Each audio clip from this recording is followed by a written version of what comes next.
Padre Celestial, te damos gracias, Señor, en esta noche, Dios del cielo. Te damos gracias, Señor, por todo tu amor.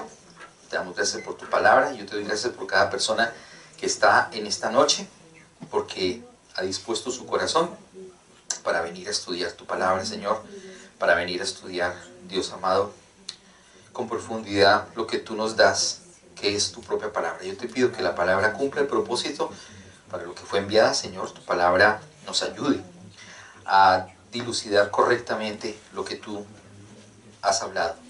Que nos ayude, Señor, a que nosotros podamos comprender desde la parte bíblica, Señor, no desde la parte humanista, sino desde la parte bíblica, Señor. Te lo pedimos en esta noche, en el nombre de Jesús. Amén y amén. Bueno, entonces vamos a hablar sobre las teologías. Sigamos hablando de las teologías, ¿no? Que por eso es que muchas personas, o muchos ministros, o muchos pastores, le dicen a uno, mire, yo ya estudié. Y sí, claro que sí, ya estudió, es verdad. ¿Pero qué estudió? Estudió una teología según el seminario eclesiástico al que fue. Entonces es una teología histórica o una teología sistemática. Entonces acuérdense que hay muchas clases de teologías. Muchas. Pero vamos a hablar de las básicas, que es la teología sistemática, ¿sí? Otra teología, hemos hablado de la teología histórica o historicista, que es la teología histórica o historicista es la que está enfocada o la que está llevada por la Iglesia Católica tradicional, por la tradición. La teología sistemática, pues básicamente la teología sistemática es la teología, como su nombre lo dice, es una teología de sistema, de un sistema de clases, que están las materias como la hermenéutica, la homilética, el griego 1, el hebreo, está todo lo que es epístolas paulinas, Juan, etc. Y está bien de alguna manera, está bien, pero es muy sistemático. La teología sistemática es una ciencia del hombre para estudiar a Dios. No es la palabra de Dios para hablar del mismo Dios, o del hombre, para hablarle al hombre acerca de Dios. Entonces es más un sistema que el hombre ha hecho. Hay una teología histórica, que ya dijimos que es la teología de la teología católica. Por ejemplo, ellos dicen que los eventos futuros, o lo que estamos viviendo, o lo que se va a vivir en relación a las profecías de los últimos tiempos, ya sucedieron. Lo hemos venido hablando con respecto a las persecuciones. Nerón, por ejemplo, la primera persecución a la iglesia, eso ya ocurrió. Entonces, con relación a que para la teología histórica o católica, Dios no va a venir por segunda vez. Ellos no creen en que Jesús va a volver por segunda vez. Imagínense eso. Usted habla con un cura, un sacerdote, y ellos le dicen que no, que eso es utópico, que eso no va a ocurrir. No va a ocurrir el rapto de la iglesia, tampoco va a ocurrir. ¿Sí me hago entender? Porque es una teología humana. Es una teología que no está basada en las escrituras. Y hablan de las escrituras de alguna manera. Entonces se vuelve una tradición, se vuelve una religiosidad. El orar se vuelve una religiosidad. Para ellos es un rezar todo el tiempo, ¿no? El Padre Nuestro. Si usted ve los niños en las iglesias, en las escuelas católicas, cómo ellos le hacen el rosario, ¿correcto? Entonces ellos están hablando del rosario, le rezan mucho a María. El Padre Nuestro, pues el Padre Nuestro sí está plasmado en la Biblia, pero obviamente se ve como algo muy místico, como algo muy religioso, pero no se le ve la profundidad del Padre Nuestro, tan profundo que es el Padre Nuestro. Entonces son todas estas cosas que ocurren. Si no tenemos si no aprendemos las diferencias, pues no sabemos de qué teología nos están hablando. Otras teologías, por ejemplo, de la teología eclesiástica.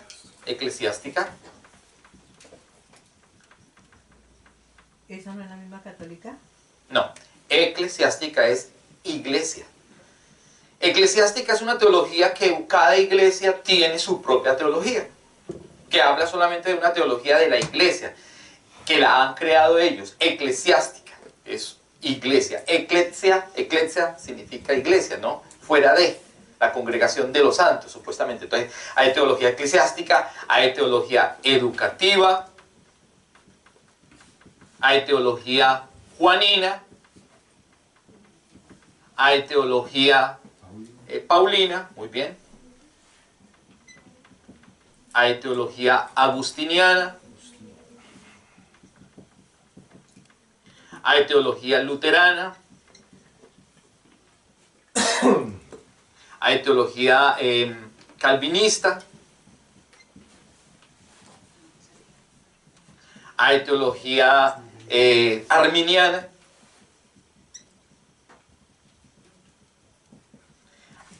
de Juan Jacobo Arminio, etcétera, etcétera. O sea, aquí podemos encontrar una serie de teologías que por eso tenemos que saber identificar de qué está hablando. En la teología cristiana o en la teología bíblica, obviamente que hablamos algunos conceptos. Escúcheme, hablamos conceptos paulinos, hablamos conceptos juaninos, hablamos conceptos agustinianos, hablamos conceptos de Lutero, de Calvino, etcétera. Conceptos. Pero no estamos diciendo que esa teología es exacta o es perfecta, porque no estamos basándonos en esta teología. Nos vamos a basar o nos estamos basando ¿en dónde? En la teología ¿qué? Bíblica. La teología bíblica es la que nos interesa. ¿Por qué la bíblica? Porque la teología bíblica es la palabra que es inspirada por Dios mismo. Pero la católica se fundamenta mucho en ese tipo, en esa eclesiástica también, porque, por decir algo, cuando uno ve a los curas, ellos dicen, yo soy de Eudes o soy... Correcto, eudista, correcto, sí, Tomasina, correcto, correcto, porque ellos tienen una inclinación, cada iglesia, en la religión católica hay una inclinación a alguien de los estudiosos o los eruditos, no santos, pero sí estudiosos, para ellos son santos, lógico, está bien. Para los eruditos de la iglesia católica, para ellos, ¿no? Entonces se inclinan más por ellos, por Juan, por los eudistas, está otro nombre que son los, bueno, son varias divisiones que ellos tienen. Franciscanos, está el sacerdote, el papa actualmente, él es Francisco. no, él tiene una inclinación, se llama los, se me olvidó ahorita el nombre, pero bueno, ellos cada uno tiene una inclinación con relación a las doctrinas dentro de la misma iglesia católica. Y la misma iglesia católica, por ejemplo, hay la iglesia católica son los carismáticos, que son un poco más avivados que la iglesia tradicional. Entonces los carismáticos es más parecido a la iglesia pentecostal evangélica, porque hay música, hay sonidos, hay baterías, hay de todo. Y no solo, hay más misticismo y hay mucha bulla, de alguna manera, pero es más parecido, copian ciertas cosas. Entonces, pues claro, date cuenta que hay muchas cosas, pero si no conocemos esto, entonces no sabemos de qué estamos hablando.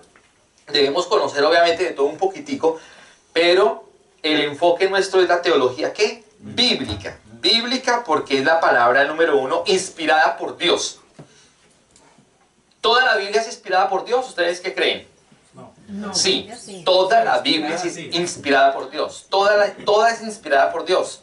Pero toda la Biblia no es la palabra de Dios. Hay una diferencia. Toda la Biblia es inspirada por Dios, según lo que dice Timoteo, ¿sí? Pero no toda la Biblia es la palabra de Dios, ¿cierto? Toda la Biblia no es la palabra de Dios. Entonces hay un conocimiento histórico, hay un conocimiento como ciencia, hay un conocimiento de alguna manera bíblico, pero en alguna parte, pero no en su totalidad. La teología juanina es excelente, es muy buena, porque la teología juanina es evangelio. La teología paulina es buena, pero no es evangelio. Toca a partes del evangelio. Por eso date cuenta, esto es una partecita de la teología bíblica. También la juanina es una partecita, pero no es su totalidad. Pero la teología paulina trata mucho los problemas de las ciudades, de la gente en las ciudades como Efesios, como Colosa, como Filipos, como Corinto, y habían problemas de mucho tipo doctrinal, de mucho tipo de homosexualidad, etc. Entonces, ¿qué hacía Pablo? Pues él venía y reconvenía a estas personas todo el tiempo hablándoles, mira, hay que hacer esto y esto y esto y esto, los corregía, pero no es evangelio. Evangelio es otra cosa diferente, evangelio es la palabra viva, viva, y hay que hacer una diferencia muy grande. Hasta aquí estamos claros que tenemos muchas teologías, muchas, Y que aparte de eso, pues también existen sectas. Hay sectas orientales, sectas pseudo-orientales, sectas de todo tipo. Y por ejemplo encontramos sectas protestantes. Nosotros somos una iglesia cristiana. Somos iglesia cristiana. Eso somos nosotros. Pero entonces nosotros no podemos colocar una cobertura o un nombre de algo o de alguien, porque entonces ya nos venimos a convertir en la desviación de ese tema. Por ejemplo, la iglesia cristiana, que es la iglesia protestante bautista, no adventista. Adventista es una cosa y bautista es otra. La iglesia cristiana bautista está muy enfocada en la palabra, pero se desvían unos conceptos porque le creen más a lo que dijo Calvino, que la salvación no se pierde. Le creen más a lo que dijo Lutero. Aquí no está la luterana. ¿Luterana está? Sí, luterana, mira. Oh, sí, gracias. Entonces le creen más a conceptos de hombres, date cuenta, que no son malos en su totalidad, pero que no pueden ser, no es nuestro fuerte. Lo fuerte es lo que dijo Jesús. Es mejor las palabras que habló Jesús que las que dijo Lutero. Aunque Lutero habló sobre 95 tesis bien claras en la iglesia de Wittenberg, y esas 95 tesis fueron con relación a la protesta de la iglesia católica. De ahí sale el nombre protestantismo, los protestantes. Nosotros somos iglesia cristiana desde siempre. Jesús fundó la iglesia, correcto. Jesús fundó la iglesia. Solo que en la reforma protestante de 1542 aparecen conceptos como Lutero, como Calvino, como Arminio, como Ularico Zwinglio. Estos hombres referentes a la reforma protestante, pues ellos fueron los que precisamente refutaron todos los conceptos papales de la tradición católica y ayudaron a que el evangelio de alguna manera corriera, que la palabra buena corriera, pero todavía tenían conceptos humanistas, porque había una inclinación o había una inclinación o un contagio de la filosofía del momento. Había un contagio del arte, había un contagio, aunque el arte era bueno, pero había un contagio del arte. Si usted se da cuenta, yo le decía a alguien la semana pasada, no recuerdo a quién, a Nancy, si usted va a una iglesia católica, usted va a cualquier iglesia católica, desde aquí inclusive de London, hay una iglesia, la Catedral de Nueva York. Vimos en la Catedral de Nueva York y estuvimos también en Roma, en la iglesia, en la Capilla Sistina, y uno encuentra unas górgolas dentro de la iglesia, y en el arte bizantino, en el arte barroco de ellos, encontramos unos vampiros, unas górgolas, unas figuras diabólicas, unas serpientes. ¿Usted no ha visto serpientes dentro de la iglesia y en los murales y en las mismas, ¿cómo se llaman esto? Las mismas columnas, gracias. Ellos han creado el mismo arte. Entonces mucha gente se pregunta, ¿pero por qué dentro de la iglesia católica hay esas imágenes diabólicas? Porque son imágenes diabólicas, de alguna manera, vampiros, vampirescas. Y la gente algunos se preguntan y otros no se preguntan. Otros simplemente van a la iglesia tradicional, hacen su rezo, hacen su misa y ya, para de contar. Pero la gente no sabe ni por qué. Otros sí se preguntan y dicen, pero si estamos en la iglesia, ¿por qué hay esas figuras diabólicas? No deberían aparecer esas figuras diabólicas. Es como si en este auditorio yo pusiera demonios en todas las paredes. ¿Ustedes qué pensarían? Y tan oscuro y no sé qué. Entonces la gente dice, no, eso es un culto diabólico. ¿Sí me hago entender? Es lo mismo, pero la gente no se pregunta. Pues la respuesta a esta pregunta es que en el siglo XVI, XVII, XVIII, la época medieval, era la forma de evangelizar a las personas, era metiéndole miedo, terror. Y entonces les metían miedo y terror, colocaban el arte, pues se unió precisamente y colocó todas estas górgolas terribles para que la gente cuando entrara a estos templos dijera, wow, no queremos tener relación con ellos, o no queremos ir a esos lugares, al infierno, al abismo. No queremos ir al infierno de la eternidad. Y ponían esos demonios para que la gente se asustara. Entonces era una forma de evangelizar, pero de una manera de miedo. No podemos evangelizar con miedo. Es como si usted le dice a las personas, oiga, si usted no recibe a Cristo, si usted deja de fumar, si usted sigue fumando, se va a ir para el infierno. Usted le va a meter el miedo a la gente y no vamos a poder evangelizar correctamente. Hay que decirle las cosas claro, pero no con su concepto, sino con la ley, que es la palabra de Dios. Usted no está usando su concepto, está usando el concepto de la palabra, ¿sí? Desde bien clara, obviamente. Hay que decirle las cosas a las personas, pero con la palabra.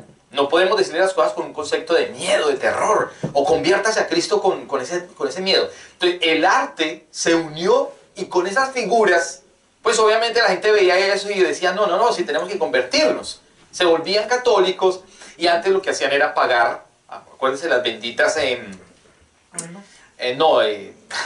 pagar por la salvación, correcto, tiene un nombre. Se me olvida ahorita. Las indulgencias, gracias. Entonces en las indulgencias, pues el que más plata tenía, más pagaba por sus cosas. Veía estas cosas de terror, pues más pagaba inclusive.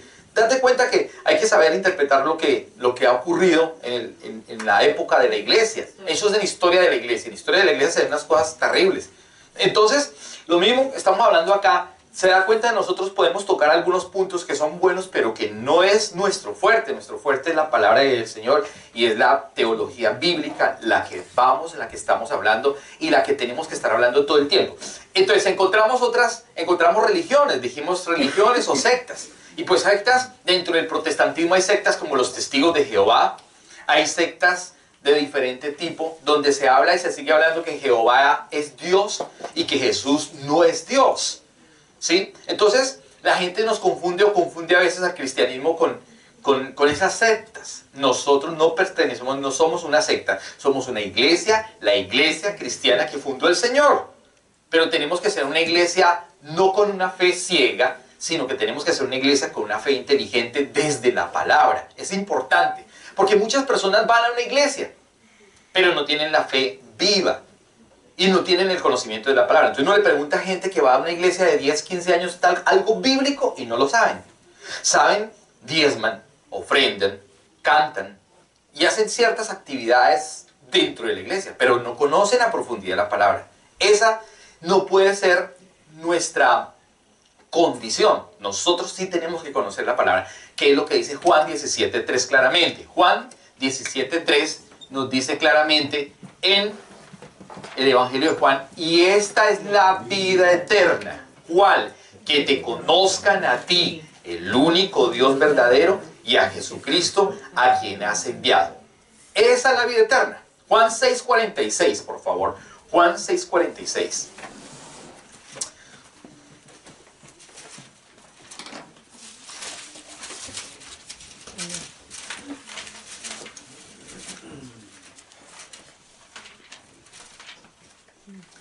Juan 6.46 dice,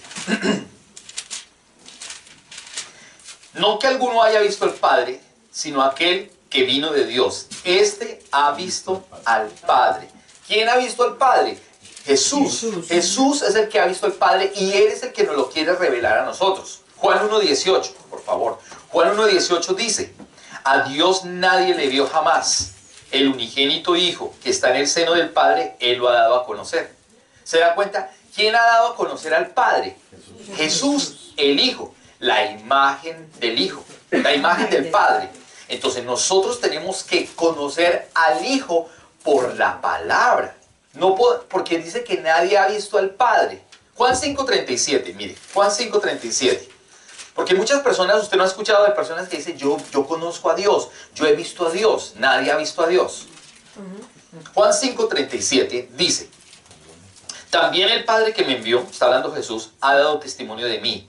Nunca habéis oído su voz, ni habéis visto su aspecto. Mire, ¿quién está hablando aquí? Jesús es el que está hablando acá. Y Él está diciendo algo importante.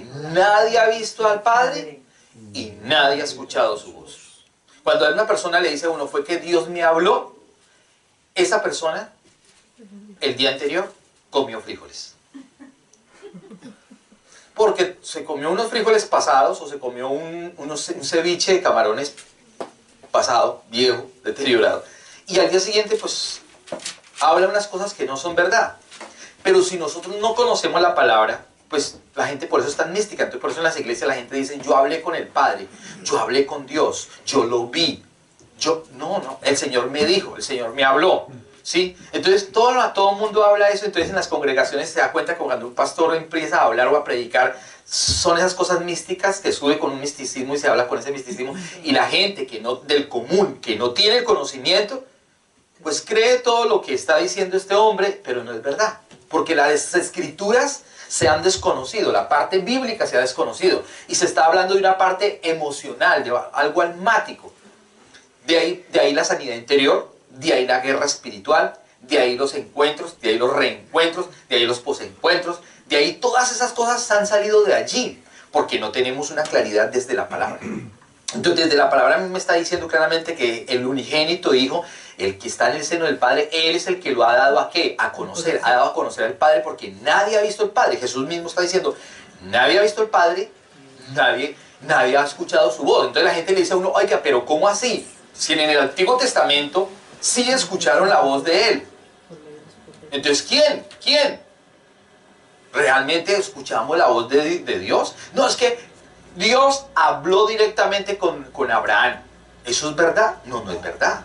Quien habló con Abraham, hemos hablado que es el ángel de Jehová. Un ángel que Dios escogió, donde colocó y depositó toda su plenipotencialidad. Él es el ángel plenipotenciario donde colocó el nombre de Él. El nombre de Él lo colocó ahí para que Él lo representara. Él fue el que habló con Moisés. Él fue el que habló con Abraham. Aunque el mensaje sí procedía de Dios. Pero la voz no era la de Dios. La voz era de un ángel.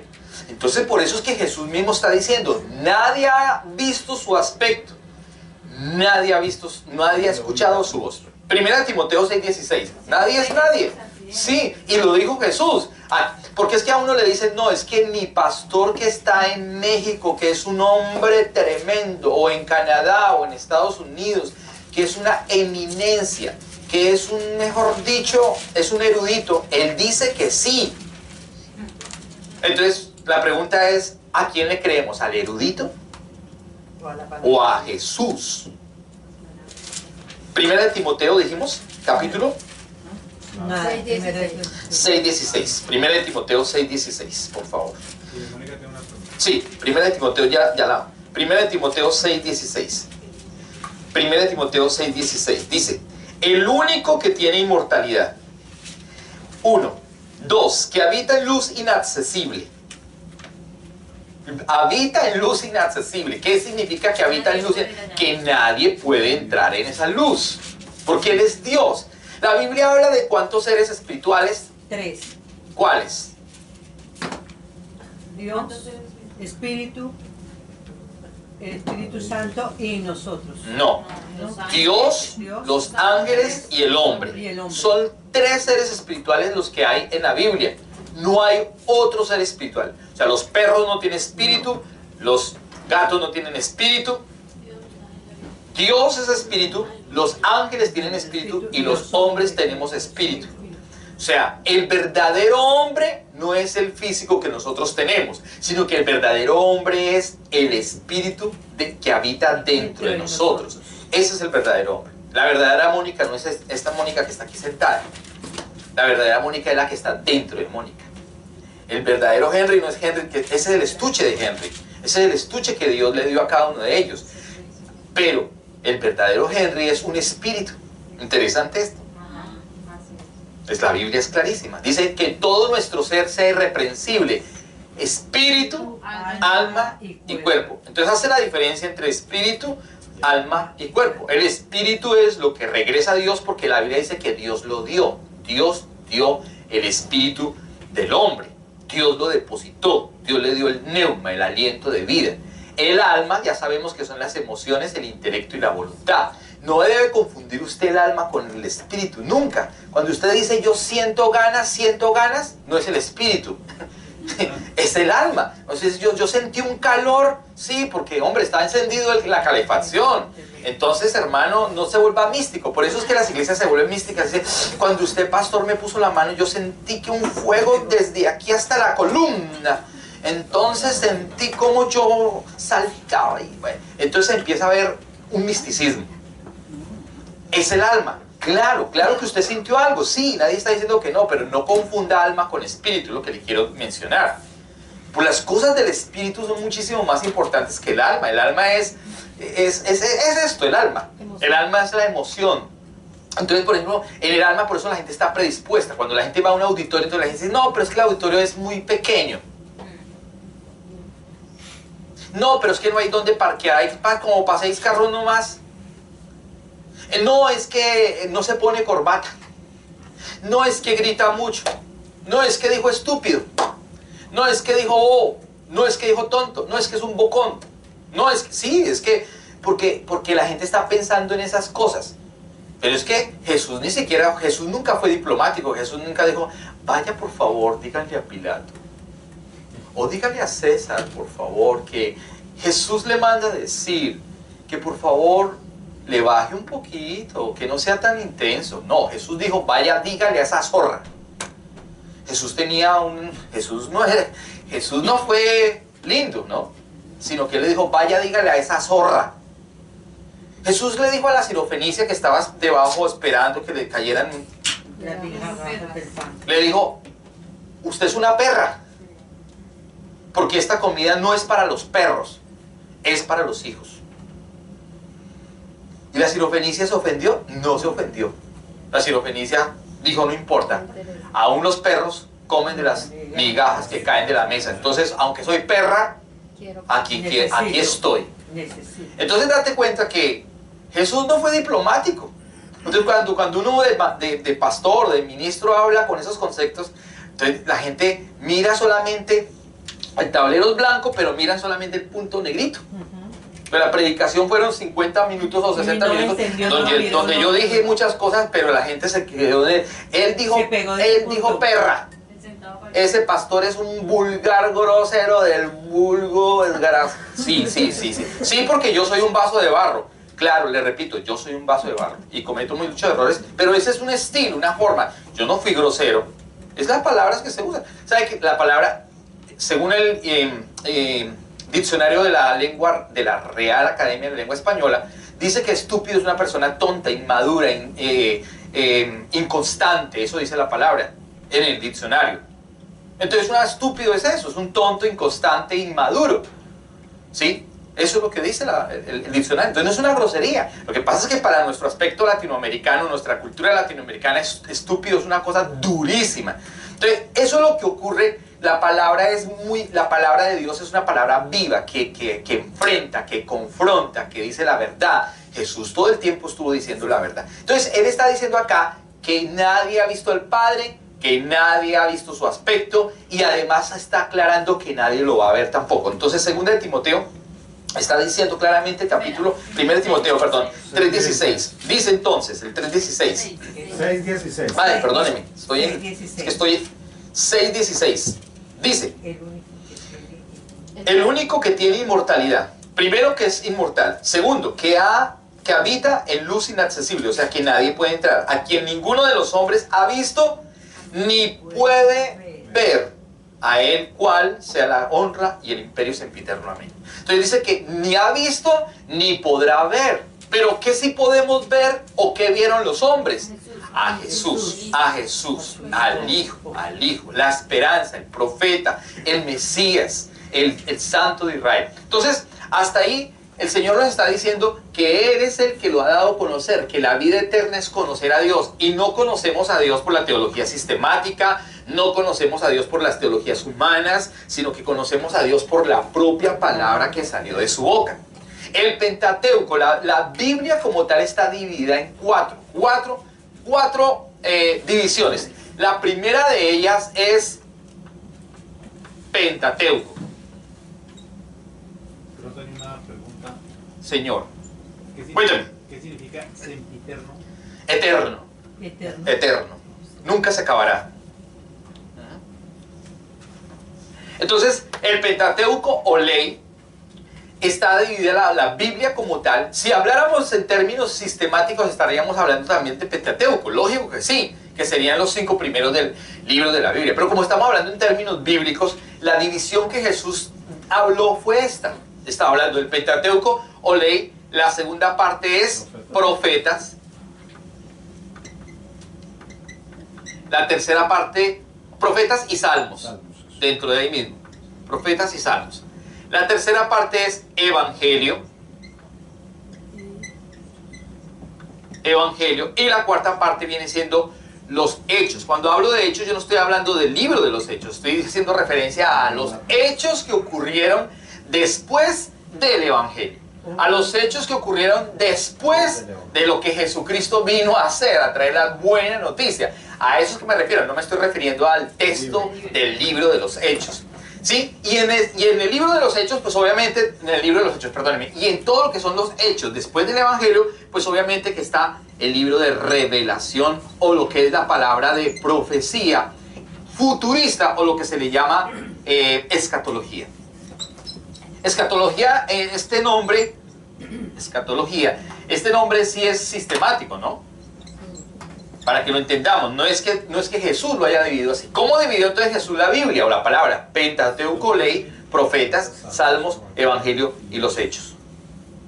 Revelaciones y escatología es... Sí está incluido aquí, pero es un término teológico ya sistemático. Pero para que lo entendamos, ¿sí?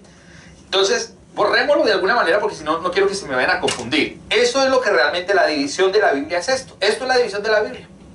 Si lo habláramos en términos sistemáticos, entonces diríamos que hay libros poéticos. ¿Como cuáles? Proverbios. Libros ambienciales, proverbios también, salmos. Libros, profetas mayores y profetas menores, se dividen. Entonces, que profetas mayores, el profeta mayor es Isaías, el profeta menor es Amós, Habacuc, Nahum. Entonces, date cuenta que es una clasificación que dan los hombres en la teología sistemática, pero no nos enredemos con todas esas cosas, porque aquí, si yo me pongo a hablar de ese tema, entonces ya nos volvemos muy eruditos, y entonces ya decimos, no, yo ya sé la división de la Biblia.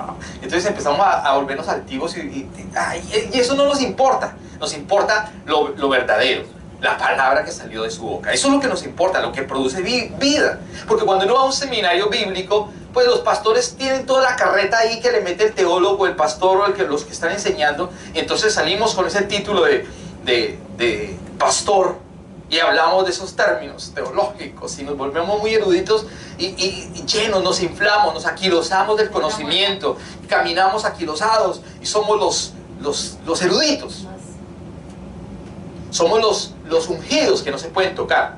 Entonces, eso es lo malo, pero cuando conocemos la palabra como es bíblica, pues cambia el concepto, es una palabra completamente viva, completamente viva. Ahora, hasta ahí estamos claros, ¿verdad?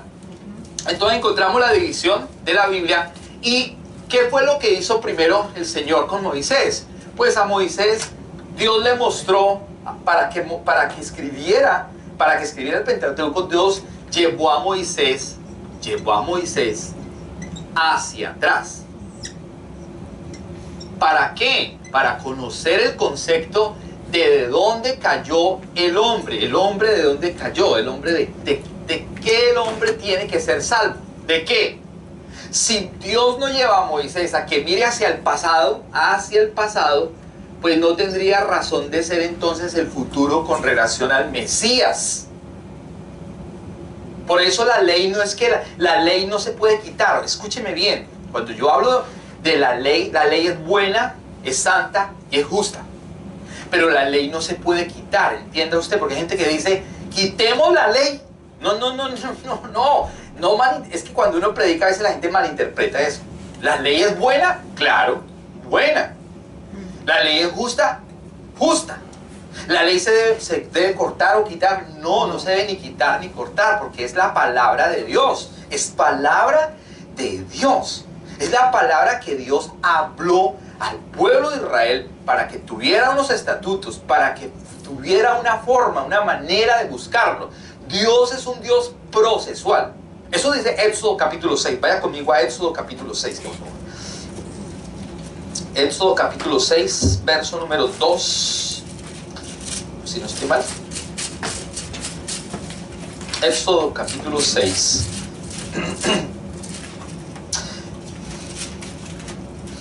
Verso número 2 y 3. Dice: habló todavía Dios a Moisés y le dijo: yo soy Jehová, o Yahweh, o Yahvé, con el nombre del tetragramatrón. Recuerden lo que hemos venido hablando. Yo soy Jehová, o Yahweh, etcétera, etcétera. Luego dice: y me aparecía ¿quién? Pero ese me aparecía Abraham es el ángel, la presencia de Jehová, de Yahweh en el ángel. Y dice: y me aparecía Abraham no fue literal, y a Isaac y a Jacob como Dios omnipotente. En mi nombre Jehová, y no me di a conocer, perdón, más en mi nombre Jehová o Yahweh, no me di a conocer a ellos. ¿Usted entiende lo que estamos leyendo? Dios es un Dios procesual. Dios se dio a conocer a Abraham, a Isaac, a Jacob con el nombre de Jehová. No. Entonces, ¿por qué la gente afirma que sí? Él se presentó como Dios omnipotente, dice, mas respondió, verso número 2 otra vez, habló todavía Dios a Moisés. ¿A quién le habló? A Moisés. Y dice, y le dijo, yo soy Jehová. Pero él le dijo, no sé qué sea Jehová. Y aparecí a Abraham, a Isaac y a Jacob como Dios omnipotente. Se dio a conocer como Dios omnipotente. Mas no. Discierna bien lo que dice la Biblia. Mas en mi nombre Jehová no me di a conocer a ellos. ¿Se da cuenta? Dios es un Dios entonces ¿qué? Procesual. Porque no fue que de una vez dijo yo soy Jehová y pare de contar. Ni siquiera se presentó en ese nombre. Él se presentó solamente como yo soy el que soy, como el Dios ¿qué? Omnipotente. El Dios omnipotente. El Dios que hace las cosas poco a poco, paso a paso. Luego, Dios ha hablado de muchas formas y de muchas maneras, Señor. En esta versión nueva traducción viviente dice como el Shaddai. Correcto, es que el Shaddai es el Todopoderoso. Jireh significa el proveedor. Rafa significa el sanador. Son características de Dios, pero no es el nombre. ¿Sí me van a entender? Por eso él dice, yo me presenté a ellos como el Dios Todopoderoso. Pero no se presentó, dice, más me presenté en mi nombre, dice, más me presenté en mi nombre. No. ¿Se da cuenta? Entonces, porque muchos, más en el nombre de Jehová yo no me presenté, no se presentó en ese nombre. Pero sin embargo, él vino y habló o depositó el nombre de él en un ángel. Por eso se llama el ángel de Jehová, que no es Jesús, que no es una le llaman, tiene otro nombre aquí, se me olvida el nombre en este momento, pero es como si fuera una copia, no, un tipo del antitipo, pero tiene otro nombre. Entonces, se me olvida en este momento. El ángel de Jehová no es Jesús, porque las iglesias, todas las iglesias y la mayoría de los pastores dicen que el ángel de Jehová del Antiguo Testamento era Jesús que vino y que habló con los del Antiguo Testamento. No era él, no era un ángel, no era, Jesús, sino era un ángel que se depositó o que depositó Dios la presencia en ese ángel. Entonces él está diciendo claramente que él no se presentó, dice, por tanto, en el verso 3, y aparecí a Abraham, a Isaac y a Jacob como Dios omnipotente, mas en mi nombre Jehová no me di a conocer. Él se dio a conocer como el nombre de Jehová a ellos, no. Pero Dios ha venido hablando de muchas formas y de muchas maneras, sí. Ahora vaya conmigo a Hebreos capítulo 2, por favor. Hebreos capítulo 2.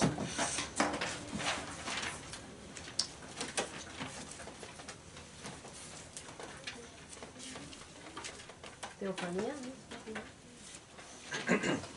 Hebreos, perdóneme. Teofanía. Teofanía, muchas gracias, Eso.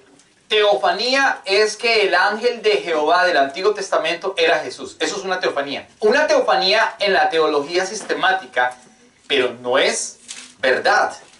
Quiero decir que la teofanía no es verdad. No es que usted lo escriba y diga, la teofanía es que Jesús era el ángel del Antiguo Testamento. No. Es que eso es lo que han enseñado los hombres como algo sistemático, pero no es verdad. Vaya conmigo a Hebreos, ahora sí, capítulo número 2. Hebreos capítulo número 2. No lo tengo acá, porque esta Biblia no lo tiene, que se perdió la hoja. Se rompió. Pero tenemos la otra Biblia, que es la Nueva Traducción Viviente. Hebreos, el capítulo número 2. Dice, así que debemos prestar mucha atención a la verdad. Versículo 2. 1 y 2.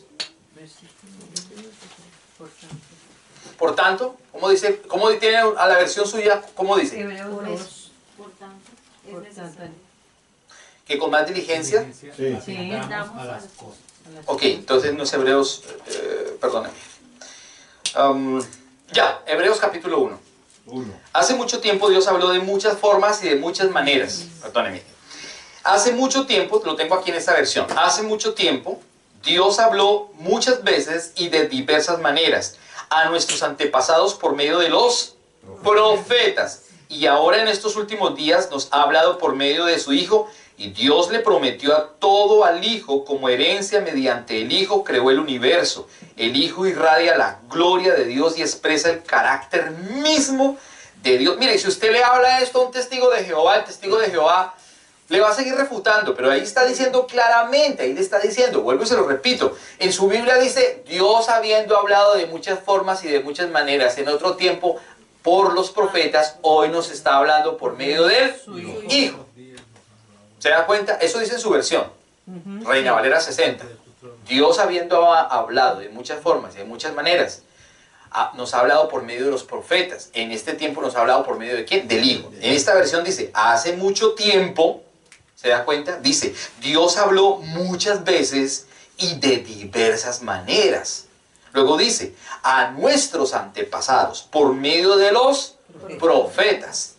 Y ahora, en estos últimos días, nos ha hablado por medio de su Hijo. Ya cambia la cuestión. Por eso Dios es un Dios que... Procesual. Por eso la gente dice, pero ¿por qué Jesús no vino? ¿Por qué Jesús no vino cuando vino Adán? ¿Por qué Jesús no vino cuando vino Noé? ¿Por qué Jesús no vino cuando estaba...? No, porque todo tenía un tiempo. Entienda, Dios es un Dios procesual. Por eso tampoco Dios no bajó jamás. Dios no bajó en espíritu jamás. Dios nadie lo ha visto y nadie lo va a ver. Es un Dios procesual. Por eso Él envió ¿a quién? La imagen de Él, al Hijo. En el Antiguo Testamento, Dios le habló a Moisés y dice claramente que Él le mostró entonces ¿qué?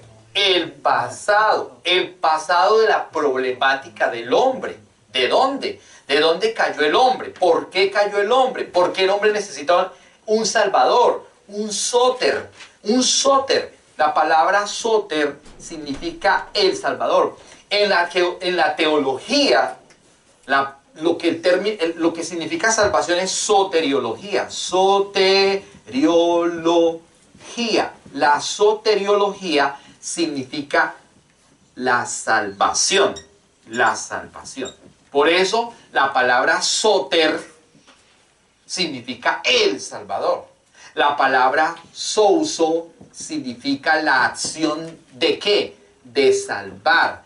La acción de salvar, que es la acción de guardar, salvar, reconciliar, cuidar, perdonar, restaurar, etcétera, todo lo que usted quiera con relación a soso. Soso es la acción del sóter. El sóter es el salvador. Soteriología es todo lo que se llama salvación. ¿Entiende usted? Entonces, lo que nos está diciendo claramente la palabra en Hebreos es que Él dice que hace mucho tiempo Dios habló por muchas veces, de muchas maneras, a nuestros antepasados por medio de los profetas. Pero en el Antiguo Testamento, aparte de los profetas, Dios le mostró entonces a Moisés que la condición del hombre, el hombre había que desobedecido el mandamiento. Recuerde que el mandamiento de Génesis 1:26 no es el mismo mandamiento de Génesis 2:7. Hay una diferencia muy grande. En el 1:26 Dios ha creado un hombre y una mujer hace muchos años y les dijo 5 cosas: creced, multiplicaos, sojuzgad, someter y señorear. No hay ninguna restricción, hay que leer bien la Biblia, no hay ninguna restricción para el hombre de Génesis 1:26, ninguna, absolutamente. Todo el tiempo le está diciendo es coma, multiplique, haga, procree, llene, sojuzgue, someta. No hay más. En el 2.7 ya dice que Dios sacó a un hombre y lo puso en el huerto del Edén, y a ese sí le dijo, ojo, de todo árbol puedes comer. Y le puso la condición, el mandamiento. Ese es el mandamiento. ¿Cuál? Para el de Génesis 26, el mandamiento era multiplicar, sojuzgar, socrear, etcétera, etcétera, etcétera, etcétera. Para el de Génesis 2.7 le dijo el mandamiento, no comerás, no comerás, este no lo tocarás, este no lo vas a comer, no lo tocarás, no lo comerás. No lo comerás. De todos los demás árboles puedes comer, excepto del árbol de la ciencia del bien y del mal. Entonces, ¿Dios le puso el mal a Adán? No. Claro que le puso el mal, claro. Claro que le puso el mal. ¿Se da el concepto? Pero entonces la gente dice, ¿cómo así que Dios es tan malo que le puso el mal? No es tan malo que le puso el mal, no. Dios es tan bueno que le dio fue voluntad al hombre. Es una diferencia muy grande. Correcto. Es una diferencia muy grande. Usted hoy vino a esta clase pudiendo estar en su casa viendo una película comiendo maíz. O acostado con su esposo o su esposita entrepiernados, lindos, entrepiernados. Con este frío, entonces usted dice, ay, hoy no, ay, que Tony nos perdone. Ay, se man tan cansado. O sea, usted puede tomar una decisión, claro. Pero como usted tomó una decisión, su voluntad dijo, vayamos, ay, vamos. Menos ahí charlamos un rato y nos tomamos una gaseosa, al menos salimos de este aburrimiento. Sí me hago entender, o sea, fue una voluntad suya. Eso es lo que está diciendo el Señor. Al de Génesis 1.26 le dijo, los mandamientos, haga esto, multiplíquese. Entonces, volviendo al tema del biólogo, el biólogo dice claramente, yo tengo evidencia de que el hombre tiene más años. Hay evidencia arqueológica que el hombre tiene 15.000, 20.000, 25.000 años de edad. Los pastores dicen que son 6.000 años de Adán para acá. Pero su merced, la Biblia dice que sí, que hubo un hombre y una mujer y que Dios le dio un mandamiento para que crearan y llenaran esta tierra. Y de todos esos que llenaron esta tierra, ahora sí, Dios llama a uno para que en ese uno tenga abundancia de espíritu, para que tenga vida espiritual a partir de 6.000 años para acá. Ahí sí, al primero lo crea, al segundo lo forma. El primero habla de creación, el segundo dice que Dios lo formó y le dio el mandamiento, no comerás. Entonces le puso el árbol de la ciencia del bien y del mal para que no lo comiera, para que tuviera una ¿qué? Decisión y obedeciera ¿qué? El mandamiento. El mandamiento de Dios es un estatuto, uno, es obedecer a Dios. Si él hubiera obedecido, no había tenido ningún problema. La humanidad no hubiera pecado, no hubiera fallado. Pero como desobedeció el mandamiento, pecó, falló. Pero el pecado se originó en el huerto, no, se originó en el cielo. En el cielo se originó el pecado por Luzbel, que era un ángel precioso, que era un ángel maravilloso. Dice que los tamboriles, las flautas y todo se pusieron para el día de su creación. Imagínense lo hermoso que era Luzbel, una belleza. Pero el orgullo de Luzbel se subió tanto que dijo, yo voy a tumbar a Dios y voy a ser Dios. Quiero ser igual a Dios. Y tanto fue su poder de convicción que se llevó a la tercera parte de los ángeles del cielo. Los arrastró y los otros le creyeron además. Dijeron, sí, porque no es que no vemos a Dios. ¿Dónde está Dios? Lo adoramos pero no lo vemos. Hasta que no bajó la imagen de Dios, no habían visto el rostro de Dios. ¿Usted entiende eso? Por eso dice Pedro, a cosas que anhelan ver, mirar los ángeles. Los ángeles adoraban, pero no veían el rostro. Porque Dios es ¿qué? Espíritu. Hasta que bajara la imagen podían ver el rostro. Por eso la Biblia dice que ahí sí los ángeles venían y le servían. Los buenos, ¿no? Porque ya los ángeles cambiaron ¿qué? El carácter. ¿Los ángeles tienen voluntad? No. Sí tienen voluntad. Claro, porque Claro, porque el ángel Luzbel era bueno y cambió su voluntad a ser malo. Él decidió. Los ángeles cambiaron la voluntad. Cambió la voluntad. Y la tercera parte de los ángeles, ¿qué hicieron? Le siguieron y decidieron. O nos quedamos y seguimos adorando al Dios Espíritu que no lo vemos, o nos vamos a este que vemos que es lindo. Se fueron con el lindo. Pero resulta que el lindo es Satanás, que cayó. ¿A dónde cayó? A la tierra. A este universo. Por eso le digo que el universo, todo el universo está infectado por Satanás. Entonces yo le digo, si usted se va a Marte, váyase a Marte. Váyase a Plutón, váyase a la Luna, váyase a donde usted quiera. Allá está toda, las tinieblas están en todo el universo, no solamente la Tierra. Claro, la Biblia dice que cayó a la Tierra. ¿Por qué cayó a la Tierra? Porque ahí estaba la creación de Dios. La imagen, o los hombres que son la imagen de Dios. Porque por medio del hombre, Dios el Padre usaba ese instrumento para que viniera ¿quién? El Mesías, el Cristo, su propio Hijo. No es que Dios tomó la forma del hombre. No, es que el hombre tomó la forma de Dios. ¿Quién? La imagen. ¿Cuál imagen? Jesús es la imagen. Jesús es la imagen del Padre. Nosotros somos la imagen del Hijo. ¿Entiende usted eso? No fue que Jesús tomó la forma del hombre. Sí, entienda lo que dice Colosenses 2, que Él bajó y tomó forma de hombre, pero cuando Él tomó forma de hombre es que Él ya era la imagen del Padre y nosotros fuimos hechos conforme a su imagen.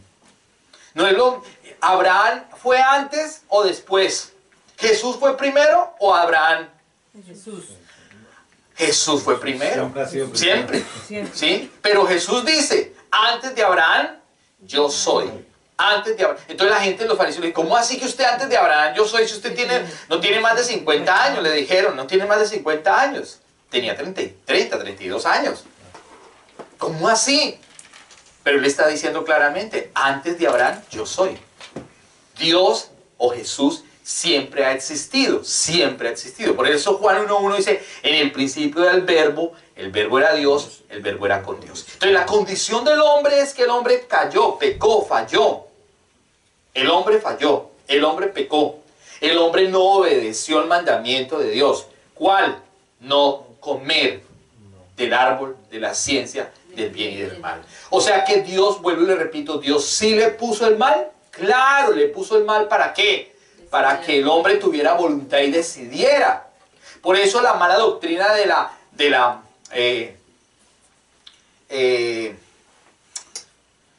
que el hombre, Dios ya lo declaró bueno a uno y malos a otros. De la predestinación. No es bíblico, porque Dios le dio al hombre el poder de decisión, de tomar decisiones con relación a Él, de tomar decisiones con relación a su palabra, de tomar decisiones. Mañana usted se puede quedar durmiendo o venir a culto, esa es su decisión. ¿Se da cuenta? Igual que hoy. Entonces eso es lo que ocurre. Dios quiere que usted, que cada uno de nosotros vengamos con nuestra propia voluntad, no que sea obligado. No es que yo voy a porque mi mujer me dijo que vayamos. Es que allá en el mercado, es que allá hacen pactos y ya nos va a ir bien. Y ahorita hablan de primicias todos los pastores, hay que llevar platique. Entonces, pues si yo doy 1 millón, me van a dar 40. Ese es el negocio, y ocurre. Hablábamos de los espíritus de seducción. Bueno, pero los ángeles cambian el carácter. Sí, los ángeles cambian el carácter. Los ángeles tienen voluntad. Los ángeles cambian. Entonces, el hombre cayó, desobedeció el mandamiento, y por eso es necesario que la ley. Estamos hablando de la ley y los profetas. Venga, borro esto por acá. Entonces, era necesario que viniera ¿qué? La ley. Pero Dios le mostró a Moisés. ¿Dios conoció a Abraham? No lo conoció.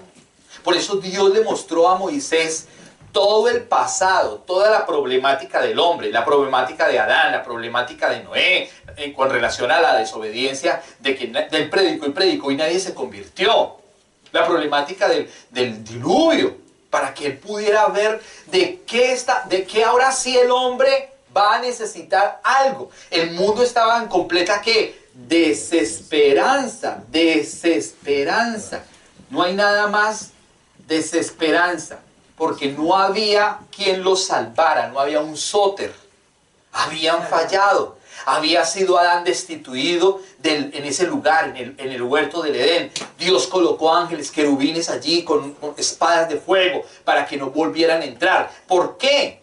Diría, Dios tan malo. No, Dios malo no, porque si el hombre come del árbol de la vida dentro del huerto, iba a vivir en pecado por la eternidad y ya no había poder de salvación. ¿Entiende usted el por qué? Dios lo estaba cuidando. Y a veces nos pasa a nosotros que nosotros no entendemos cosas hoy. ¿Por qué me pasa esto? Dios sabe por qué. ¿Por qué usted no pasó tal cosa? Pues Dios sabe por qué. Algo mejor o algo bueno va a pasar, pero usted como es tan terco, somos tan tercos y estamos despegados de eso. Eso mismo le estaba pasando al hombre. Entonces el hombre estaba destituido de la gloria de Dios, lo sacan del huerto, es expulsado y dice que es expulsado a una tierra, a la tierra de Nod. O sea que hay más gente.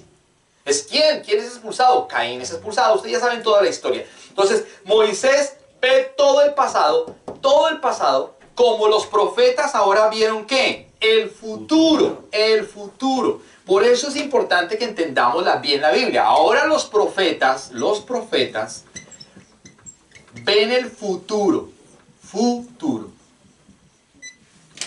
Moisés ve el pasado, con la problemática, con el pecado, la problemática, ¿cierto? Problemática.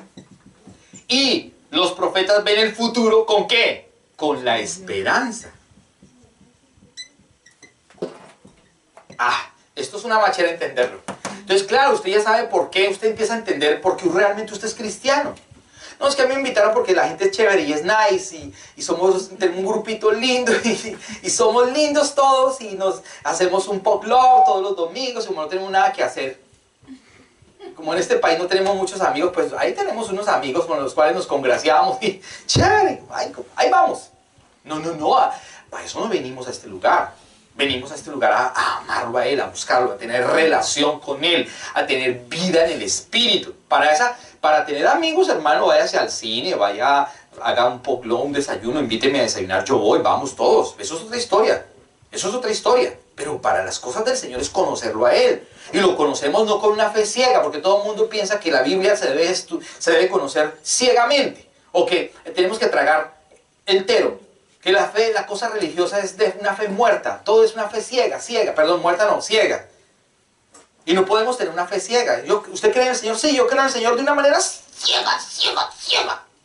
Hay gente que es así, de una manera ciega. ¿Usted cree que la Biblia es la palabra de Dios? Sí, de una manera ciega. No, de una manera ciega no, tiene que tener una manera inteligente. Y la manera inteligente es conociendo su palabra, indagando en su palabra, conociendo la palabra que Él vino a hablar.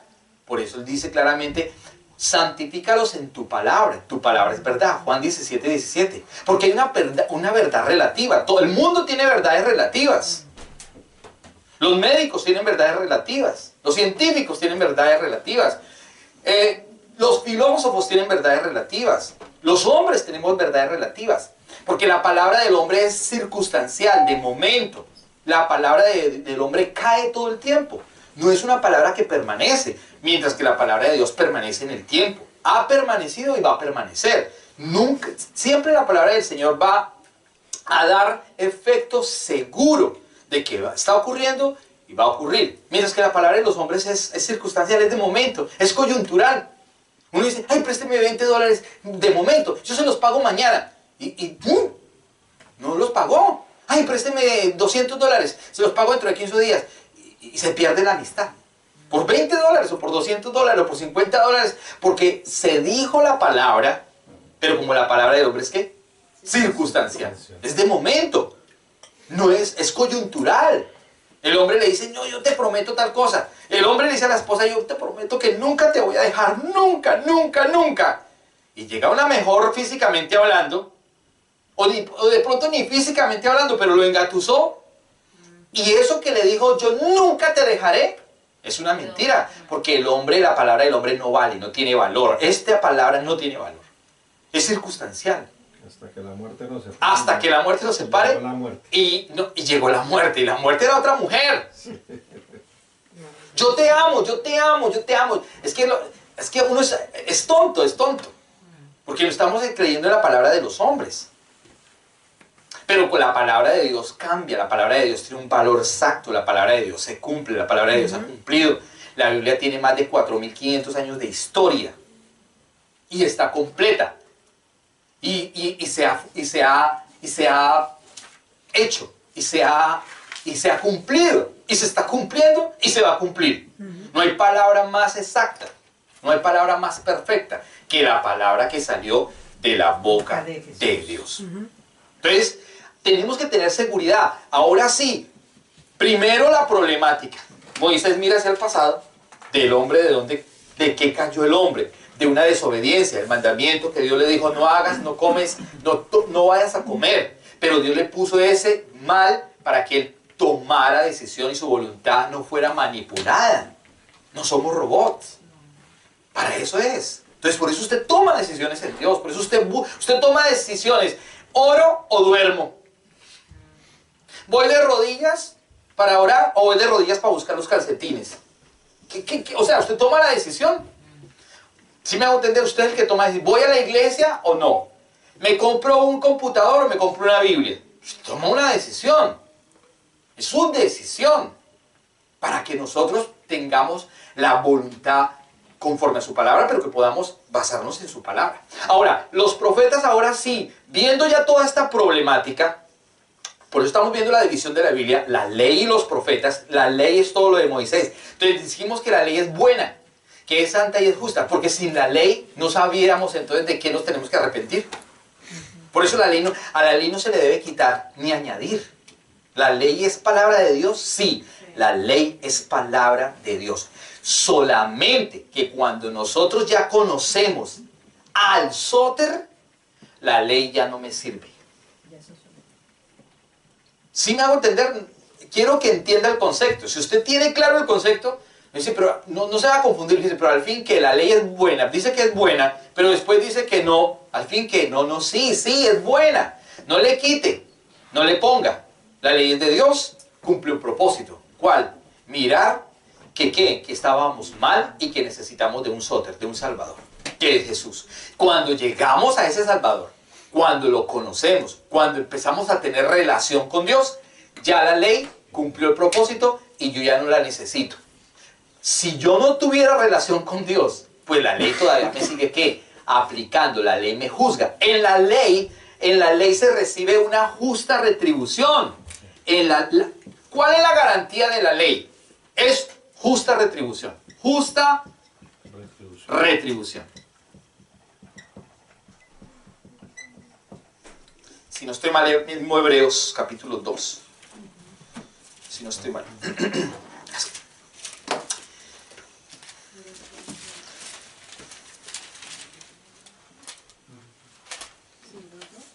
Hebreos capítulo 2.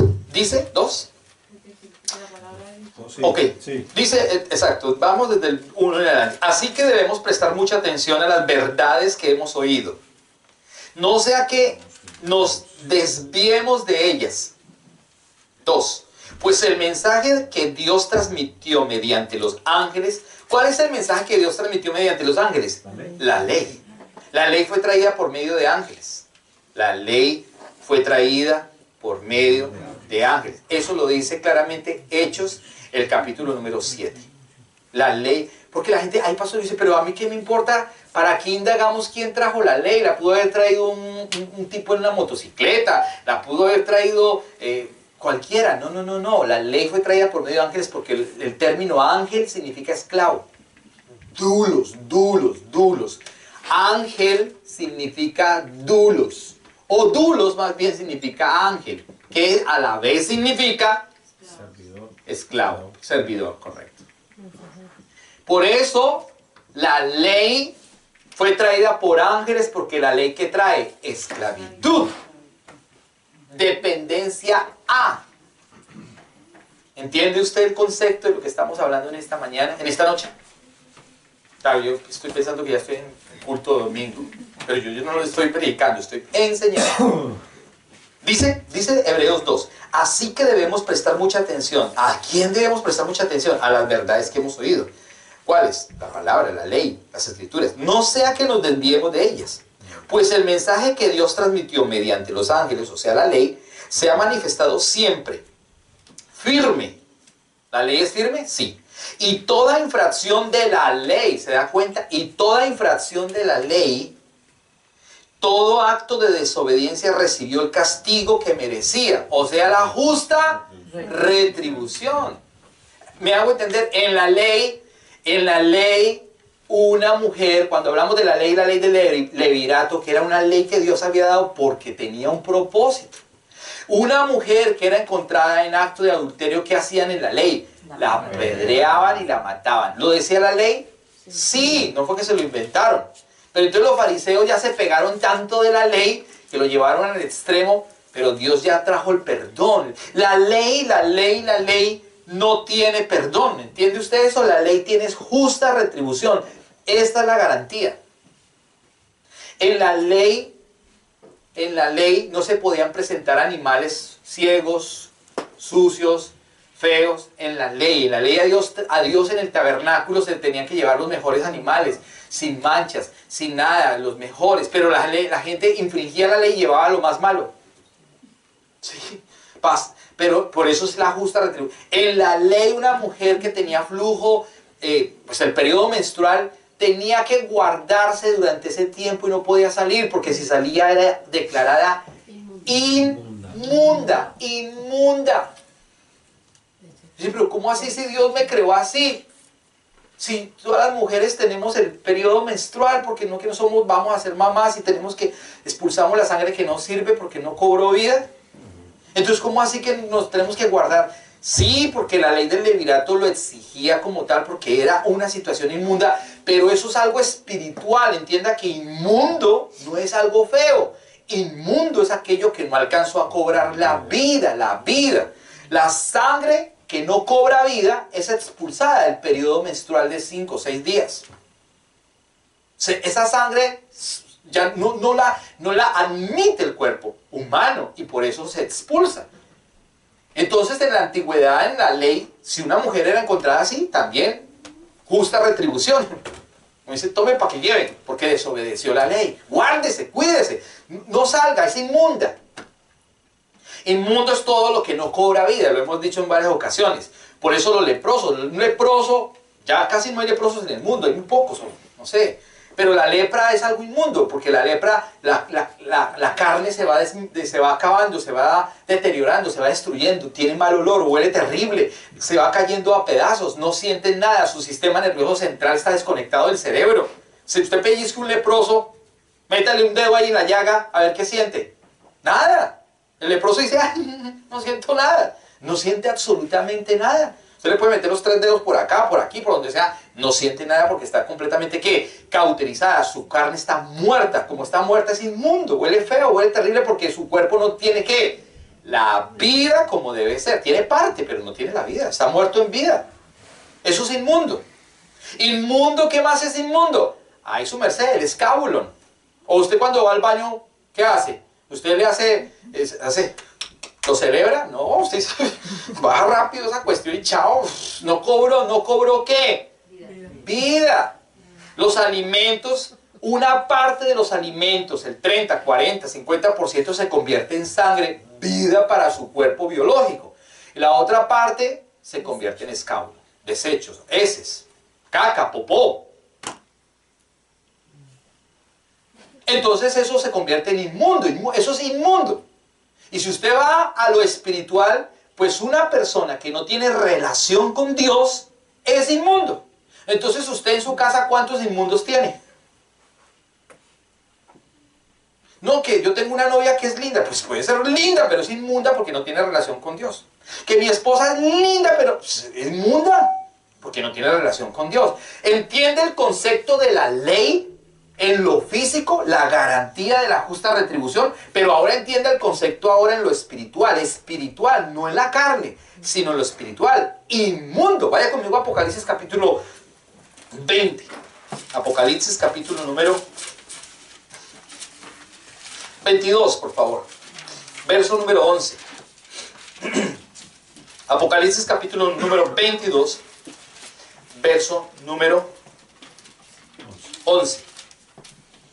Dice el verso número 11, el que es injusto, sea injusto todavía.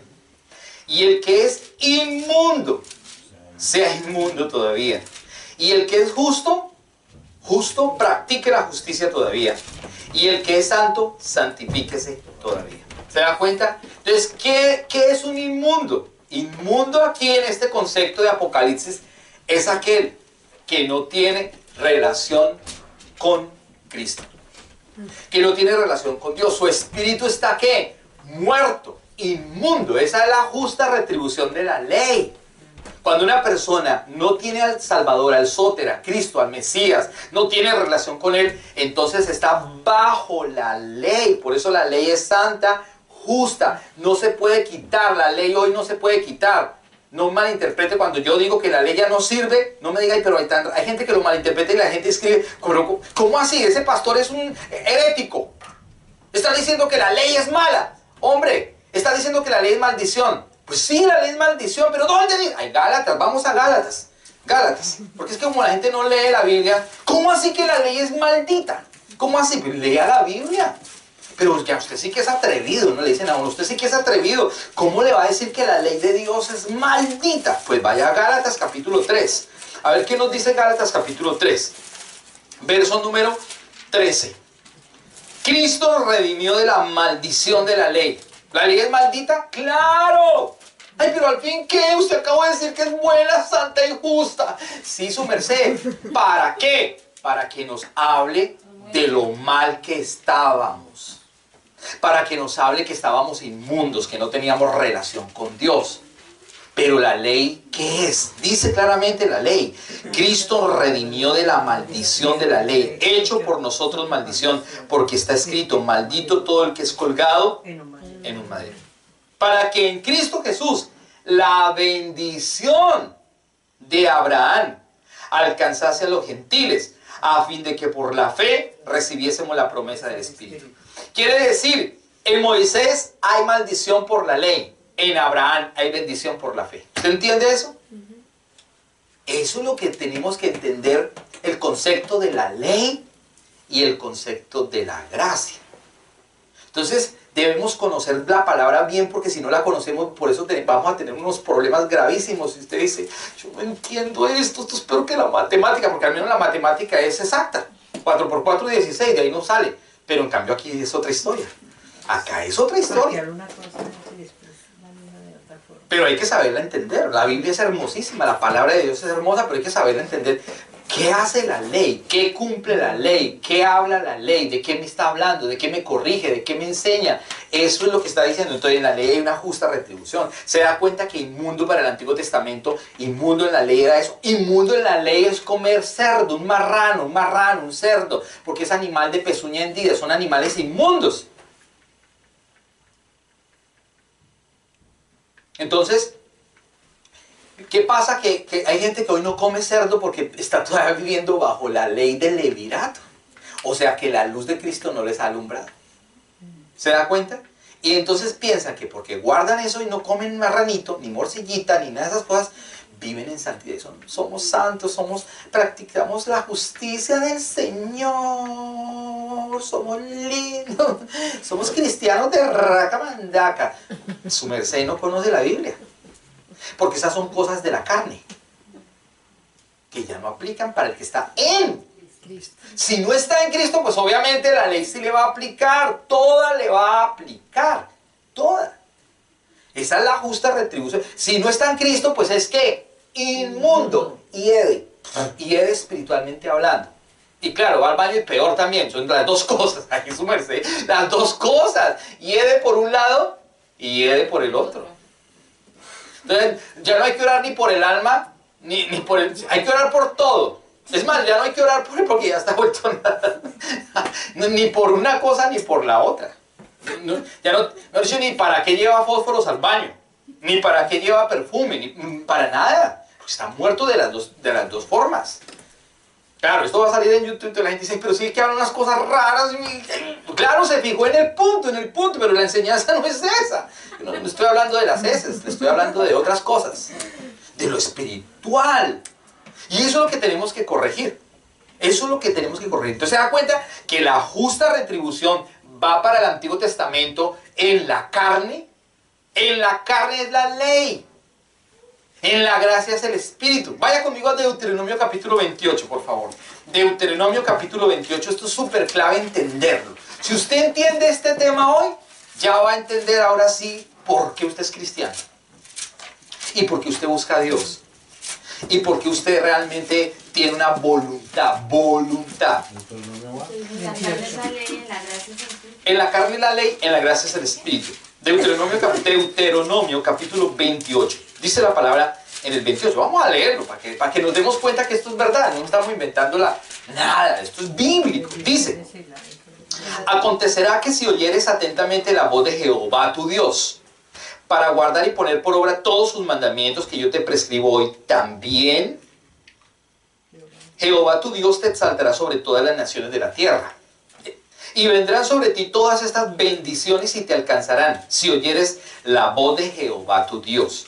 Bendito serás tú en la ciudad, bendito en el campo, bendito en el vientre, en tu vientre, bendito el fruto de tu tierra, bendito el fruto de tus bestias, bendita la cría de tus vacas y los rebaños de tus ovejas, bendita serán tu canasta y tu arteza de amasar, bendito será en tu entrar y bendito en tu salir. Jehová derrotará a tus enemigos que se levantaren contra ti. Por un camino saldrán contra ti y por 7 caminos huirán de delante de ti.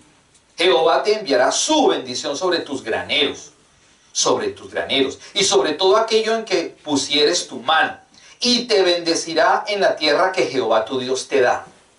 Te confirmará Jehová por pueblo santo suyo, como te lo ha jurado, cuando guardares los mandamientos de Jehová tu Dios y anduvieres en sus caminos. Y verán todos los pueblos de la tierra en que el nombre de Jehová es invocado sobre ti, y te temerán. Y te hará Jehová sobreabundar en bienes, en el fruto de tu vientre, en el fruto de tu bestia, en el fruto de tu tierra, en el país que Jehová tu Dios, Jehová juró a tus padres que te había de dar. Y te abrirá Jehová el buen tesoro, el cielo, para enviar la lluvia a tu tierra en el tiempo, y para bendecir toda obra de tus manos. Y prestarás a muchas naciones, y tú no pedirás prestado. Entonces por eso la gente dice: mire, yo no pido nada al banco, no tengo ni una tarjeta de crédito, porque mire. Entonces la gente tiene esto en la ley. Dice luego la palabra: te pondrá Jehová por cabeza y no por cola, y estarás encima solamente y no estarás debajo. Si obedecieres los mandamientos que Jehová tu Dios, que yo te ordeno hoy, para que los guardes y los cumplas. Y si no te apartares de todas las palabras que yo te mando hoy, ni a diestra ni a siniestra, para ir tras dioses ajenos y servirles. Esto es con relación a ¿qué? La ley. Ley. Justa retribución. ¿Usted ve algo espiritual ahí? ¿Usted ve algo espiritual en lo que acabamos de leer? ¿Ve algo espiritual en lo que acabamos de leer? No, porque dice todas las bendiciones, pues, Está de solo bendiciones. Plano terrenal. Todo lo terrenal. Todas bendiciones. Te bendeciré en la canasta, te bendeciré en los animales, te daré carro, te daré camioneta, te daré patines, te daré carrito, te daré casa, te daré, y todo lo que usted quiera. Porque no, eso es físico, lo físico. Por eso los pastores hoy en día predican de eso, de lo físico. Y este versículo lo sacan para eso, para sacarle la plática a la gente. Es un atraco celestial. Entonces le sacan el atraco. Mire, si usted hace esto, traiga. Si usted da, dé. Si usted porque eso, y todo el mundo dice: sí, pero está en la Biblia. Y sí está en la Biblia. La Biblia usted la puede usar para lo que quiera, pero no es completamente u ortotomundamente correcta o interpretada la palabra. Es desviada completamente, es salida de la palabra correcta, de la verdad correcta, de la trazada correcta. Entonces, aquí está hablando de un tema solamente de la ley en cuanto a la carne. Si tú cumples los mandamientos, te va a ir bien. Si tú cumples toda la ley, yo te voy a dar, te voy a dar, te voy a dar. Y sí, es verdad, claro que es verdad. Pero la bendición es solamente ¿en dónde? En la carne. Más ovejas, más vacas. ¿Por qué eran tan ricos estos hombres? ¿Por qué Abraham era tan rico? ¿Por qué, Abraham ya... Pero ¿por qué estos hombres tenían dinero y tenían animales? Porque cumplían la ley, porque estaban bajo la ley y eran obedientes. porque era la ley. Pero si no se cumple, miren lo que sigue diciendo el 15. Pero hay unas consecuencias de la desobediencia. Pero acontecerá que si no oyere la voz de Jehová tu Dios, para procurar cumplir todos sus mandamientos y sus estatutos que yo te intimo hoy, que vendrán sobre ti todas estas, ¿qué? Maldiciones y te alcanzarán.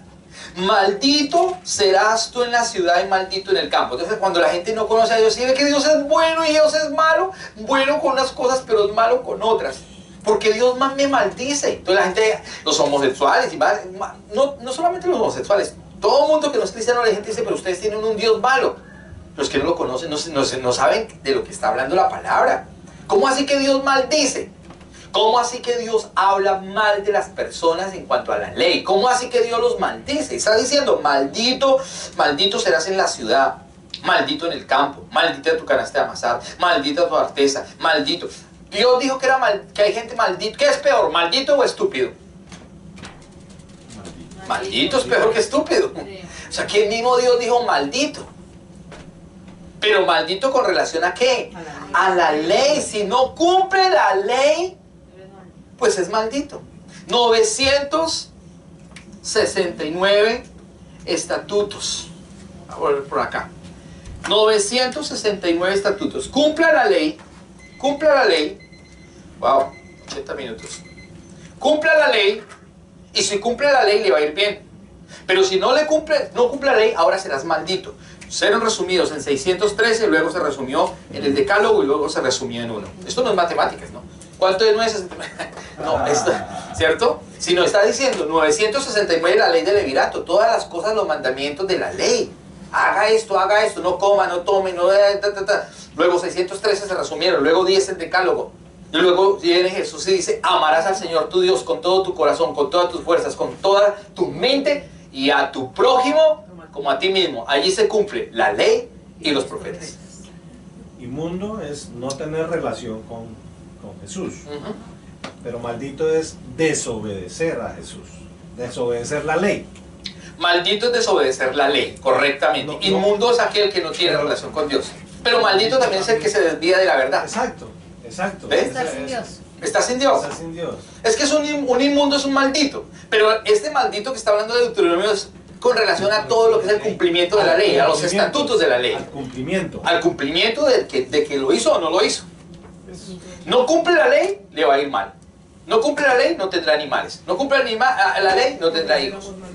No cumple la ley, su esposa será estéril. Sí. Pero cumple la ley, va a tener hijos. Cumple la ley. Entonces, la garantía de la ley es justa retribución, que es lo que hablamos en Hebreos capítulo 1. Esa es la garantía de la ley.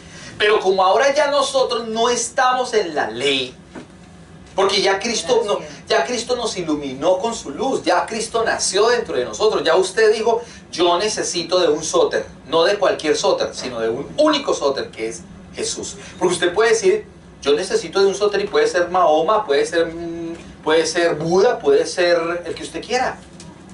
Entonces ese no le va a funcionar jamás. Pero como usted ya recibió al que es, como dicen los mexicanos, al mero mero, entonces en él ya usted tiene que salvación y ¿qué más tiene? Vida eterna. No, todavía no tiene vida eterna. Vida eterna es cuando lo conoce. Solamente tiene salvación. ¿Y qué más tiene? Tiene relación, tiene perdón, tiene gracia. ¿Cuándo realmente empieza a tener la vida eterna? Cuando empieza ¿qué? A conocerlo. Cuando conoce la palabra. Cuando usted tiene intimidad con él, ya empieza a tener vida eterna. Antes no. Usted tiene salvación. El ladrón de la cruz tuvo salvación, pero no tuvo vida eterna. Entonces la gente dice, pero al fin, ¿qué? ¿Está o no está? Diferencia qué es vida eterna y qué es salvación. Salvación es que fue un chiripazo que él tuvo en la cruz. No fue condenado, correcto. No fue a un lugar de condenación, pero no lo conoció íntimamente como nosotros sí lo conocemos hoy. Conocemos su nombre, conocemos muchas cosas, conocemos que nos ama, conocemos lo que él hizo. Él no lo conoció. Él solamente fue un chispazo, dijo, tú eres rey. Acuérdate cuando estés en tu reino. El Señor le dijo, hoy mismo estarás conmigo en el paraíso. Chao. Pero el ladrón de la cruz supo realmente que él venía de María, supo realmente que él venía del Padre, supo que él tuvo una crisis de 40 días en el desierto. No supo nada de Jesús. Me dice que usted es rey, pues acuérdese. Mejor dicho, me la voy a jugar con los dados. Y ¡pum! El Señor le dijo, hoy mismo estarás conmigo en el paraíso. El hombre fue malo toda la vida. Un segundo y entró. Algo parecido pasa hoy en muchas personas. En muchas personas, Que correcto. creen que solamente por tirar los dados están ya listos para la vida eterna. Para la vida eterna, correcto. Así es. ¿Se da cuenta la diferencia entre la ley y el evangelio? Entonces, la ley es justa retribución. Ya vamos a terminar. Queda garantía, entonces, ya tenemos entonces claramente que en el Antiguo Testamento tenemos lo que es la ley o lo que se llama el Pentateuco. Tenemos los salmos y tenemos los profetas. Salmos, los profetas vinieron a hablar de la esperanza. Los profetas vivieron promedio 100 años. Los profetas vivieron promedio 100 años. El más de los profetas, el mayor de los profetas habló 700 años antes de Cristo. Isaías, el mayor de los profetas, 700 años antes de Cristo. Malaquías y todos, y Zacarías 400 años o 450 antes de Cristo. Luego ellos murieron y no vieron cumplida toda la profecía. Profecía en Cristo. ¿Cuántas profecías se cumplieron en Cristo? 23.500 profecías se cumplieron en Jesucristo, en el Mesías. 23.500, y muchos pastores y muchas iglesias y muchas personas no saben a veces ni una o dos o tres. Entonces, el libro del Corán de los musulmanes no hay ni una sola profecía que hable acerca de que Alá es Dios, mientras que nosotros tenemos la seguridad y la certeza. Pero sin embargo, ese árabe musulmán en cualquier lugar, 12 del mediodía, se tira a orar en cualquier lugar, y en la tarde, en la noche y en la mañana, teniendo un Dios que no es verdad. Y nosotros que tenemos un Dios que cumplió 23.500 profecías cumplidas solamente en Cristo, en el Mesías, ni oramos cuando tomamos los alimentos, ni oramos cuando tomamos los alimentos. ¡Qué vergüenza! ¡Qué pena! Porque no lo conocemos, porque muchas iglesias cristianas están dependiendo de las emociones. Dicen, ¡sí, qué alabanza tan chévere! ¡Uy, sí, estamos pasando bueno! No más. Pero le hable de Biblia, ¿lo conoce? ¿Lo conoce? No lo conoce. No lo conoce. Sí, pero la alabanza estuvo buena. ¡Qué música tan chévere! ¡No! ¡Qué orquesta! No, la machera la hemos pasado, sudamos, no, hemos alabado al Señor, hemos adorado, adorar, la gente piensa que adorar es cantar, no, adorar es servir. ¿Y cómo le servimos? Predicando el Evangelio, haciendo discípulos. Coronas, ¿cuántas coronas usted se va a presentar delante del Señor? No, es que yo estuve en una iglesia 20 años y ¿se ganó a alguien? No, pero yo fui buena gente. Pues no se ganó a nadie, no hay coronas. Grave. ¿Se da cuenta? Por eso hay que conocer la palabra. La palabra es para eso, para abrirle los ojos espirituales a las personas, que conozcan al Salvador. Entonces, ha pasado, ya tenemos los profetas vivieron aproximadamente 100 años de edad. Entonces, por eso dice claramente que el último profeta ahora sí fue ¿quién? Juan el Bautista. Juan el Bautista fue el último de los profetas. Él sí lo vio. Él fue el único que lo vio, Él fue el único que lo palpó, Él fue el único que lo bautizó, Él fue el único que vio el Espíritu Santo bajar en Jesucristo, y los demás profetas no lo vieron. Por eso dice la palabra que los profetas, el mensaje de los profetas no era para ellos, eran administradores del mensaje, porque ese mensaje era para nosotros. ¿Usted entiende el privilegio que usted y yo tenemos de que realmente ese mensaje es para nosotros? Pero que la gente, como lo desconoce, porque los pastores se han dedicado a hacer cosas raras, no a explicar esto que estamos explicando. Los pastores demos 7 vueltas a la ciudad para que caiga la ciudad. Contratemos una avioneta para que mandemos volantes y hagamos conciertos en toda la ciudad. Para ensuciar la ciudad. Para ensuciar la ciudad. Y hagamos guerra espiritual para que se caigan los demonios en London. Y tienen visiones que vieron a yo no sé quién, que salió del centro de la ciudad, salió un demonio, que ya va a venir, que... eso es entonces la gente está animada de eso. Usted vaya a las iglesias y están llenas las iglesias. Las iglesias están llenas. Pero porque Juan el Bautista fue el último profeta, y en él ya en Cristo se cumplieron las profecías completa, ya no hay más. Por eso la ley y los profetas. Y luego tenemos en tercera instancia, ¿qué? Evangelio. Que es DC.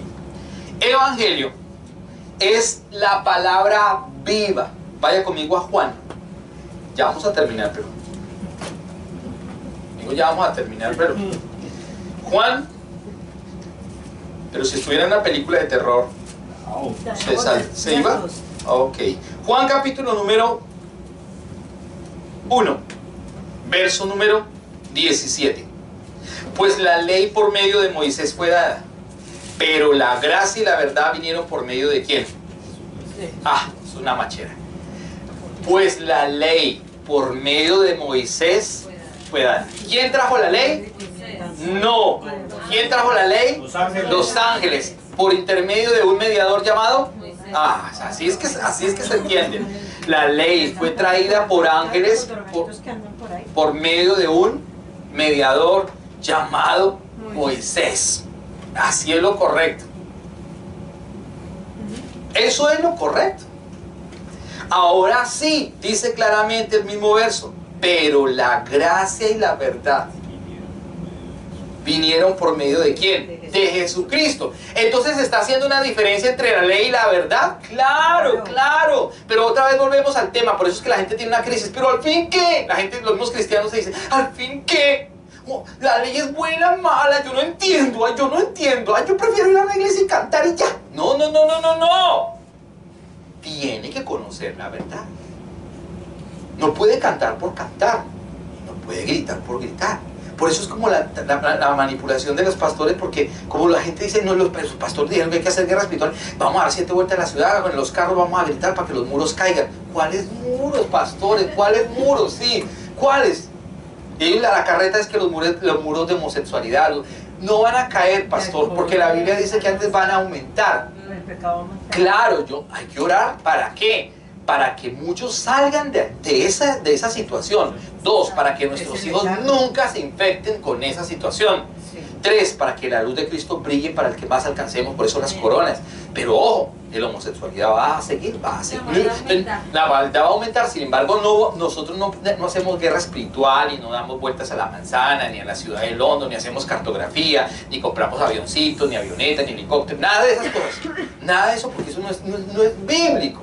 Eso es una cosa humana, un plan humano, pero porque desconocemos la Biblia. Entonces todo el mundo corre detrás de los pastores. Sí, pastor, vamos. Pastorcito, vamos. Pero venga, estudiamos la Biblia. No, ay, pastor, usted es tan aburrido que va a estudiar la Biblia. Alguien me dijo así, pastor, ¿usted pretende que vamos a estudiar la Biblia? Ay, no, esto es un aburridor. Eso es lo que dice la gente. Tremendo. O sea, nosotros somos una secta para muchos, porque estudiamos la palabra. Pero si hiciéramos lo mismo que ellos hacen, todos seríamos lindos. Entonces así lo quieren a uno. Entonces este pastor es chévere porque estamos en la jugada, todos estamos igual. No, en el mismo sentir. No tenemos y nunca vamos a tener el mismo sentir, porque la palabra de él es la que estamos predicando, no la palabra de los hombres. Si estuviéramos predicando la palabra de los hombres, pues no estaríamos acá. 1, no estaría usted estudiando. 2, yo le estaría hablando carreta. 3, yo tendría buena plata. 5, ay, no sé qué no haríamos, pero de eso no se trata. El propósito es predicar el evangelio. Entonces, ¿el evangelio qué significa? La palabra evangelio significa buenas noticias de salvación. Buenas noticias de salvación. Eso significa la palabra evangelio, evangelión.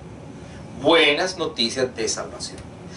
Acuérdese, ley, justa retribución, porque había una problemática. Después de la ley, profetas para hablar de que, tranquilo, sin embargo va a haber una esperanza, que alguien nos va a salvar. Un salvador, un Superman, Jesucristo. Y la salvación llegó. Jesús llega, la esperanza llega, el evangelio se convierte en una buena noticia. ¿De qué? De salvación. En él y solamente en él. Juan 14:6. Juan 14:6. Juan capítulo 14, verso 6. Jesús dijo: yo soy el camino, yo soy la verdad y la vida. Nadie viene al Padre sino por mí. Esa es la buena noticia. Además, esa noticia es exclusiva. No incluye A nadie. ¿Jesús incluyó a María?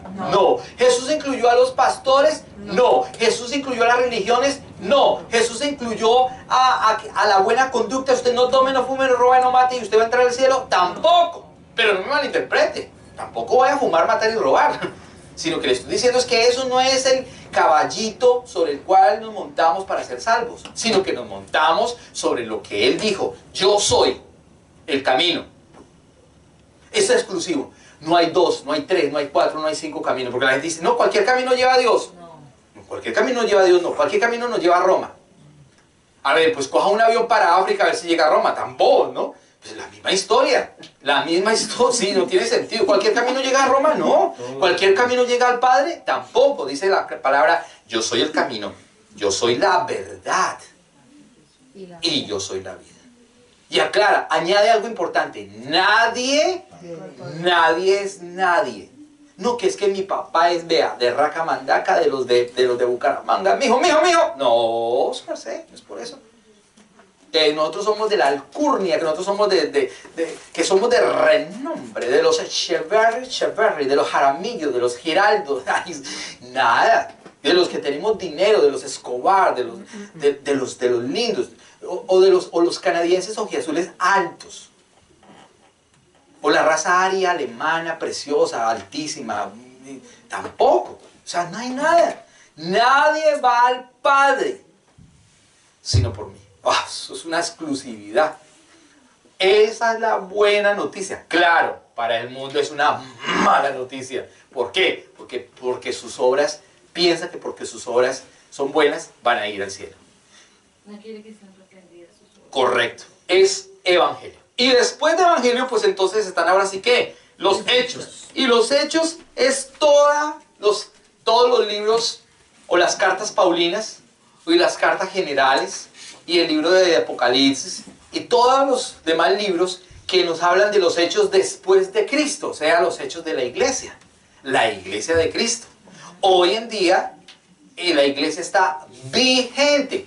Llevamos 2019 años de iglesia vigente, lo cual quiere decir que en cualquier momento vendrá el rapto del Señor para llevar su verdadera iglesia. La verdadera iglesia, porque hay muchas iglesias, pero la verdadera iglesia, que yo creo que es el 0.0.0.2, es la que se va en el rapto. Los demás se van a quedar porque están haciendo vueltas a la manzana y haciendo cartografía y guerra espiritual, porque todavía no han entendido qué es la ley y qué es el evangelio. Increíble.